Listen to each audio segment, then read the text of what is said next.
Sir நான் ஒரு architect sir. நீங்க ஃபோம் லைட்னு ஸ்பெஷல் ப்ராடக்ட் லான்ச் பண்ணிருக்கீங்களா, அது எந்த விதத்துல எங்களுக்கு யூஸ் ஆகும்? உங்களுக்கு நான் எக்ஸ்பிளைன் பண்ண வேண்டியதில்லை, இருந்தாலும் உங்களுக்கு ஒரு கிரியேட்டிவ் ஃப்ரீடம் கொடுக்குற ஒரு ப்ராடக்ட்டை நான் அதை சொல்லுவேன். ஏன் அப்படின்னா நீங்க ஒரு டிசைன் பண்ணும்போது அதுல அந்த ஸ்ட்ரக்சர்ல வர்ற டெட் லோட் அப்படின்றது உங்களுக்கு அது ஒரு பெரிய சேலஞ்ச்.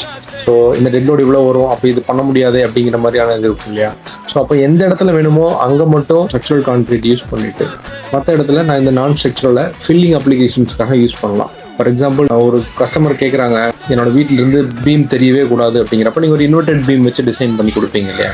அந்த இன்வெர்டட் பீமை ஃபில்லிங் பண்ணணும், அந்த ஃபில்லிங் அப்ளிகேஷன்ஸ்க்கு உங்களுக்கு இந்த லைட் வெயிட் யூஸ் பண்ணலாம். ஸோ அந்த மாதிரி உங்களுக்கு டிசைனுக்கும் கிரியேட்டிவிட்டிக்கும் ஒரு நல்ல ஃப்ரீடம் கொடுக்குற ஒரு ப்ராடக்டாக நான் இதை சஜஸ்ட் பண்ணுவேன். இவர மாதிரியே நீங்களும் ஆர்கிடெக்டாக இருந்து இல்லை பில்டராக இருக்கீங்கன்னா உங்களுக்கு உங்களோட ஸ்ட்ரக்சர்ஸ்க்கு லைட் வெயிட் கான்கிரீட்டோட ரெக்யர்மெண்ட் இருந்துச்சு அப்படின்னா we are there to give you that. உங்களுக்கும் லைட் வெயிட் கான்கிரீட் ரெக்யர்மெண்ட் இருந்தால் கீழே LYT அப்படின்னு கமெண்ட் பண்ணுங்க. we will reach out to you.